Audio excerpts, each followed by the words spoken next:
So in this tutorial, I'll discuss word glue, which is an expression or term borrowed from CEA that characterizes coherence. A great place to start would be to give you a simile. I think that will really characterize what you're striving for when you write your body paragraphs. Writing a body paragraph for your rhetorical analysis or any rhetorical essay, whether it be analysis, argument, or synthesis, is a lot like making a flip book. This is a pretty good analogy because if you think about making a flip book, before you can begin constructing or drawing a particular page, you have to be aware of what's on a previous page. You also have to have the ability to look forward to the next page to understand how you need to execute presently on the page you're on. Writing a body paragraph is much the same way. So as you're constructing a sentence, you have to be aware of the ideas that are present in the sentences before, especially your main sentences, and you have to have the ability to look forward to the next sentences as you're executing right now.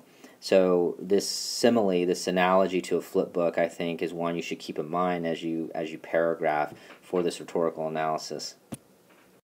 So the purpose is pretty straightforward. I'm going to explain to you how to create coherence in your body paragraphs for your rhetorical analyses of 12 Angry Men.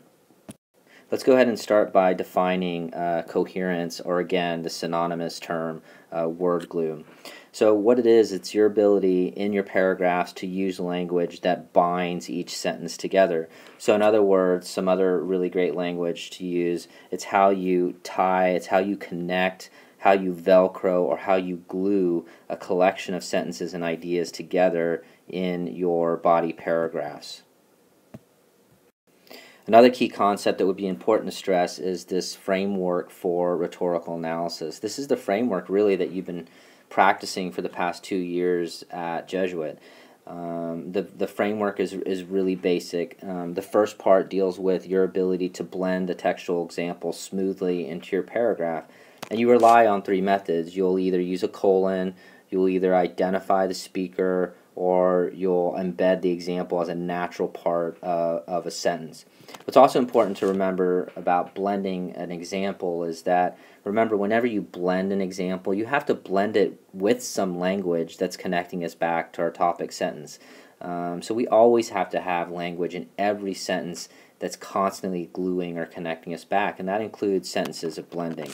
The second part of this framework is elaborating on the evidence. So after you present an example, a rhetorical moment from 12 Angry Men, now you've got to explain it in detail, and now you've got to extend my understanding of it as the reader, and to put it another way, you've got to do a really great job of explaining how the rhetoric is functioning in the speaker's argument.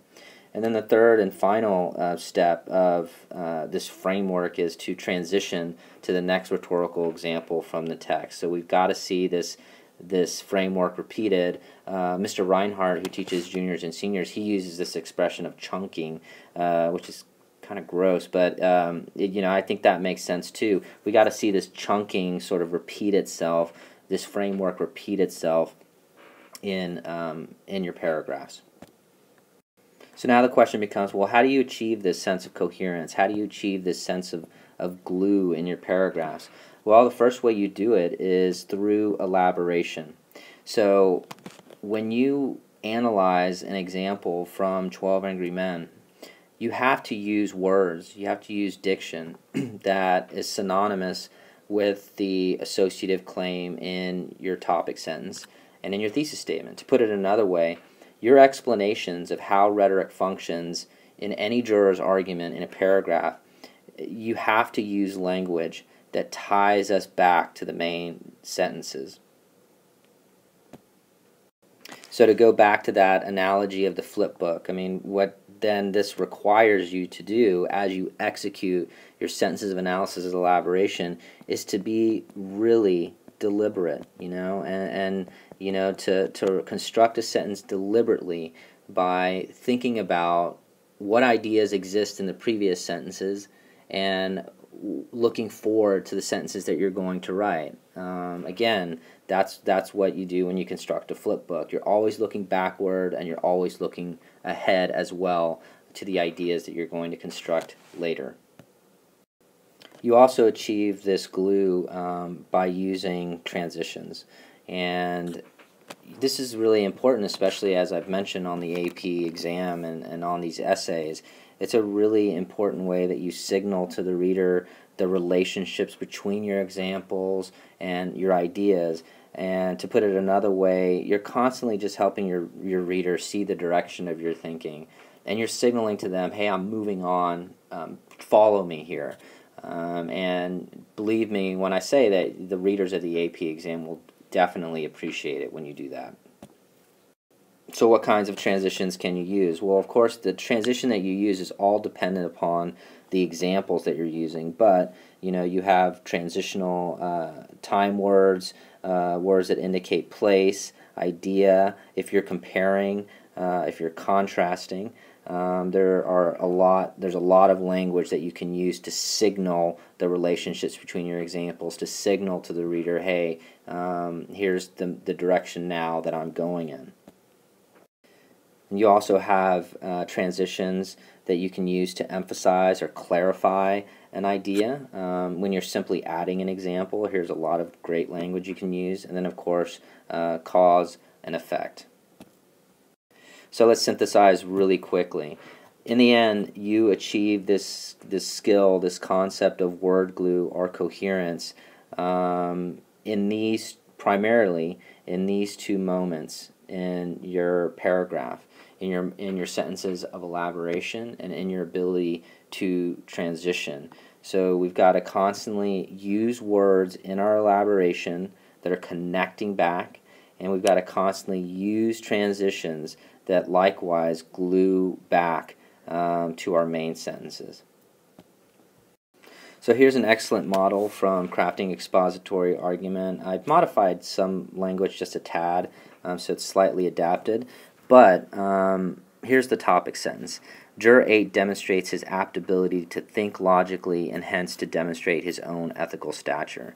And so here is the idea in yellow in the topic sentence that we've got to constantly connect back to. This is our first page of our flip book.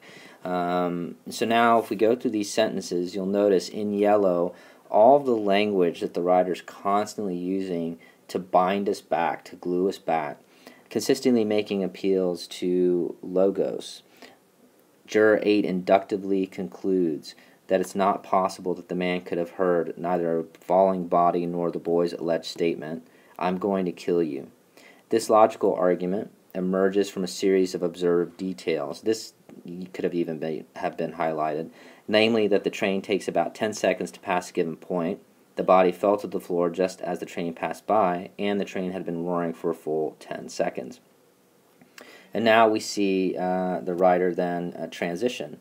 Moreover, so that's another way that he or she achieves this glue or this binding. What provides the structure for this claim is causality, intentional connection back to logic, the careful sequencing of events that descend upon an ultimate effect. The old man merely thought he had heard an ominous statement and subsequent fall of a body. Finally, the juror's narrative uses language unmodified by emotional appeals. The body fell, the body falling for a full 10 seconds before the body fell, rather than use emotionally charged language like the bloody corpse collapsed or the helpless father was ruthlessly stabbed. Here, Juror 8's language demonstrates restraint. He focuses solely on facts. Even the repetition of 10 seconds and split second evokes a mathematical precision. And so what I hope strikes you is that every single sentence in the paragraph is connecting back without exception. You never need to summarize. You don't need to give me 4 sentences of context. You just need to present me your example by blending it well and blending it with some language that connects us back, as we see the writer do immediately up here. You need to then explain it in detail using language to connect back, and then you need to transition, as the writer is constantly doing in this paragraph. In every sentence, you must connect back to your main sentences. So I think to close here, a question that you could consider as you begin writing your body paragraphs, as you finalize your topic sentences, is to think about to what language in your topic sentences will you need to connect constantly when you explain how rhetoric functions in a juror's argument. You would benefit, I think, from right now going to look at your topic sentences and asking yourself that question and being sure that you know fully what the first page of your flip book looks like before you start drawing the next pages in that body paragraph, if that simile again makes sense. So I ask you to intentionally, on your topic sentence organization forms that you'll bring in for peer editing, I ask you intentionally in your topic sentences to highlight the language that you will need to connect back to. So be sure that you've done that, and be sure that you're fully aware of the first steps here to achieve this glue or this coherence in your paragraphs.